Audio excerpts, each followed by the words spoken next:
for Monday Mortgage Minute with your hosts, Tom McNamara and Bruce Woodburn. How you doing, buddy? Hey, doing great. Good evening, Bruce. How are you? Yeah, doing great. Hey, listen, man, there's a lot of shakeup in your industry right now, which affects all of us right now.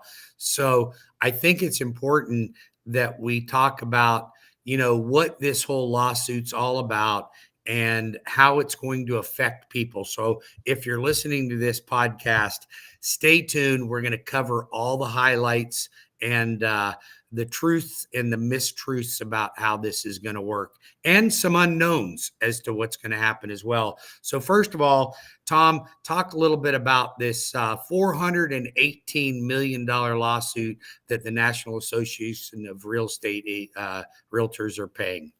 Yeah. So it was actually, I think it was a bigger lawsuit overall, but that was the settlement was for 418, and that's the one directly with NAR. The same group, right? The same class also had gone after several big brokerages independently, right? Yeah.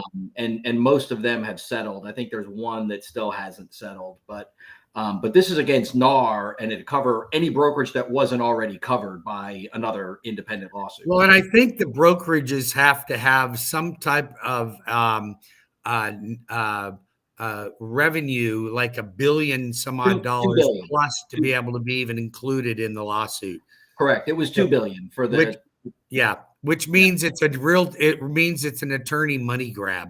The whole thing is absolutely a money grab because, the big claim, right? The big claim is that, realtors were colluding and, fixing commissions at 6% and all this other stuff, which couldn't be farther from the truth, right?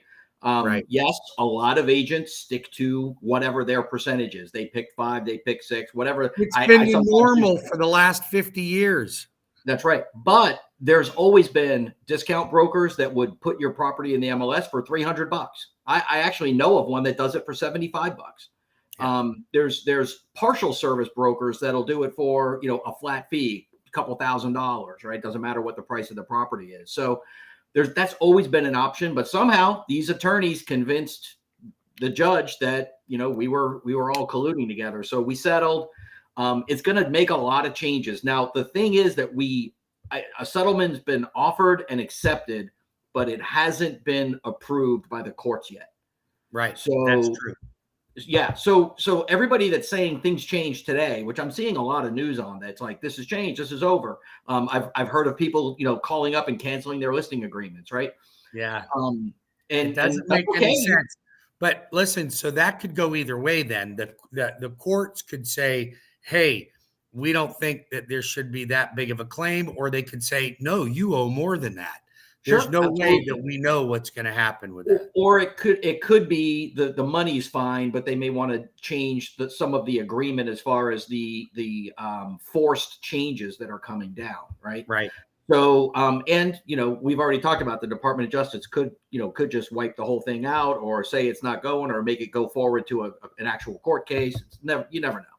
Right. But if it's accepted by the courts, it doesn't take effect until mid-July. And yeah, well, if that's mid-July, when do realtors start having to change their compensation or rewrite contracts? Are they going to have to do that now?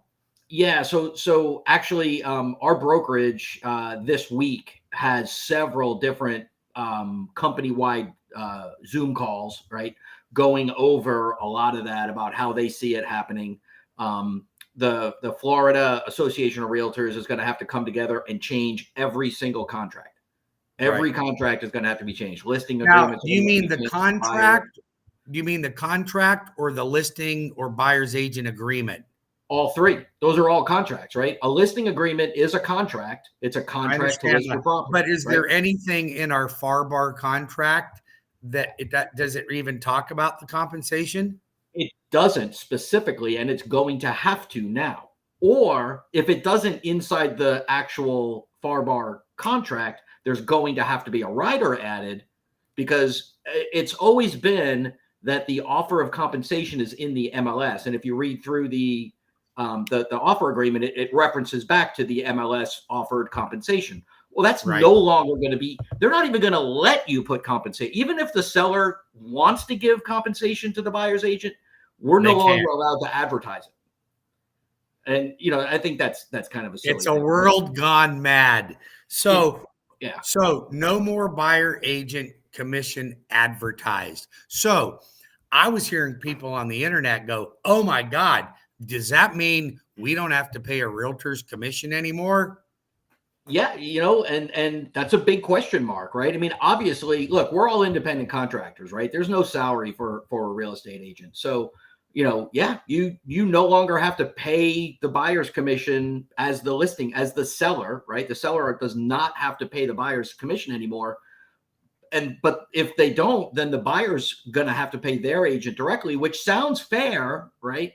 Until you realize that they're going to have to write a big check or finance that into the contract, which is essentially what we're doing today, financing it into the contract, but not as a specific item.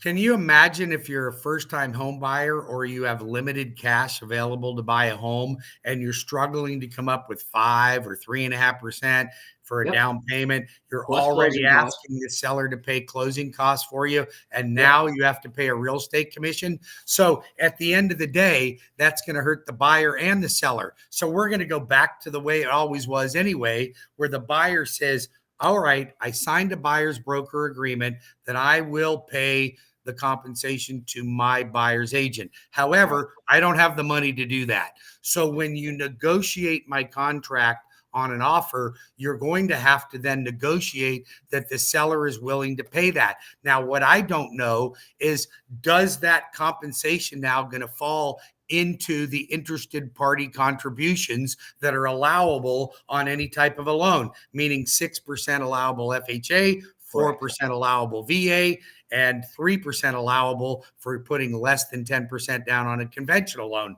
Now, that's going to be a problem.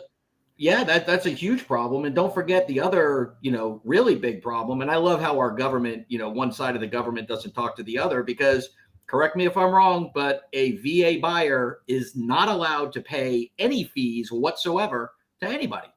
Nope. Other than standard mortgage fees, they can't, they used to not even be able to pay the termite inspection. They can now, but they can't pay for anything for the seller. So how is that going to work? Are we going to have to rewrite all of our contracts? So I'm not quite sure how that's going to play out with us. Yeah, I'm pretty confident that the VA lending is going to have to change to where that can be financed in, just like your I know it's not called MIP, but what's it called?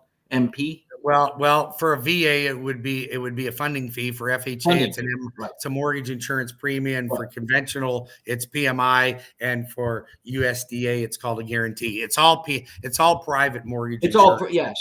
So, but I think the VA funding fee is allowed to be rolled into the loan. So it's possible it could be a small change to just say, hey, you can roll in real estate commissions too, right? Yeah, but think about this. You got a buyer and you say, hey, look at Mr. and Ms. Buyer. I pre-qualified you for $350,000. Now, oh, by the way, we'll let you roll the real estate commission in there, and that's $9,000. Well, I don't qualify for that much. Now I'm no longer qualified to do it. Now you're 340, Now you're, yeah. So so you're going to have to make an adjustment, and it's going to end up being back the way things were anyway. So here's my point.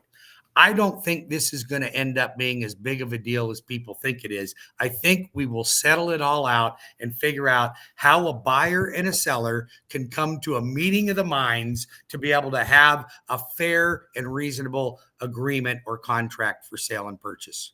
I agree mostly. Most of what you say, I agree with. I think there's going to be a period of about 6 to 9 months of complete turmoil. A lot of people panicking. There's going to be a lot of real estate agents getting out of the business because they can't figure it out.